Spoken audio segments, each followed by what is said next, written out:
So hi there, DeAnne Gauya here, and as some of you maybe know, last night I was at a really wonderful event in New York City. It was called Mindfulness, the Untold Story of America's Mindfulness Movement, Then, Now, and the Future, and it was with Jon Kabat Zinn, that's who I did my mindfulness-based stress reduction training with actually twice, 2 7-day professional training programs at the Omega Institute back in 1996 and 97 or 8.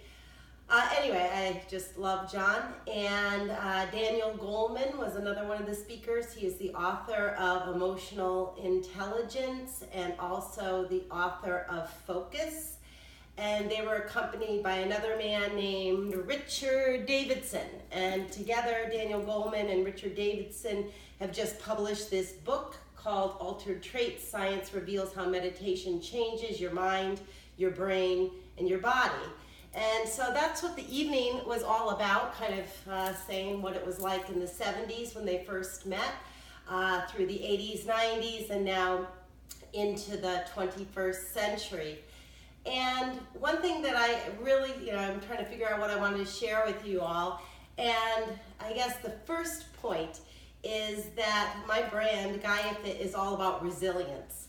And when I looked up resilience in the dictionary, or actually online now, I looked up synonyms for resilience. And some of the synonyms are flexibility, elasticity, pliability, endurance, toughness, plasticity, strength, tenacity, and adaptability. So I thought that was kind of interesting, and if that's what my brand is all about, then you hope that I know how to practice those things. So the first thing that struck me was, I had planned to do a Facebook Live event, my very first one, and so yesterday I downloaded a whole information packet from HubSpot about just how to do it, all of the ins and outs of shooting a Facebook video live and how to announce it and da-da-da. And then I got some outside consultation from a wonderful woman in the Visionary Planner System, Barbara Road. And so I thought I was really all prepared. And lo and behold, after the event, I was wiped out. And I had to pick my daughter up at 2 wonderful friends' place in the city, and we just wanted to get home, and they needed to get on with their business, so the event didn't happen.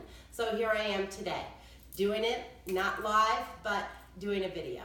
So that's one thing. Then what struck me also in the presentation last night was here you have 3 very, very accomplished professionals in their field who have spoken all over the world, led lots of retreats, whatever. I mean, they have lots of experience. And as the evening began, the first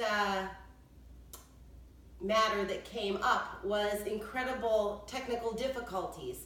The audio system, the mic system, the sound system just wasn't working. So when they would talk, either all of the words were very garbled or kind of lost in the air. And so for the first about 5 to 10 minutes of the program, you had people raising their hand, not able to hear, people moving out of their seats. You could tell that people were very upset and agitated. And anyway, it didn't start, I'm sure, as they had intended the event to begin. So what was really interesting to me was, rather than get flustered, Jon Kabat Zinn kind of took the initiative, and he just pulled his chair to the front of the stage, and he didn't use a microphone, and he just said to us all, he said, why don't we all just close our eyes and drop in and become more heart-centered. And he just brought us into the present moment, into our awareness, and allowed us to just be with what the situation was without fighting it, without getting all upset about it, And in the time, it was maybe, I don't know, 3 to 5 minutes of just seated mindfulness meditation, breathing in, breathing out, dropping down. The sound system was fixed, and then they were able to resume the rest of their talk. And I thought to myself, how brilliant. He just does this automatically. When things go crazy, I'm sure they didn't plan that. What do? They adapt, and they are with what is. And so that's really the heart of the practice. Anyway, so aside from that, I took some notes as far as what to maybe share with you, some interesting things from the presentation. I thought the biggest takeaways for me were, one, that this meditation practice, if you do it regularly, is extremely beneficial for your health. It allows you to control your autonomic nervous system, which, if anybody doesn't understand what that is, that's your breathing, your heart rate. There are all these body functions that are pretty much automatic, and the fight or flight response is part of the autonomic nervous system. So when we're in a constant state of stress, we're in that fight or flight reaction mode, and that has a whole series of physiological events that correspond with that. And when you meditate, you kind of reverse, or you turn off that fight or flight response, and you turn on the relaxation response, which is the parasympathetic nervous system. Anyway, the minimum dose of meditation to be effective, which I thought was really interesting to hear a number, was, they said 8 minutes. 8 minutes of seated mindfulness meditation per day over, a long period of time. You can't get results overnight, just like fitness, just like anything else. It has to become a habit, a practice.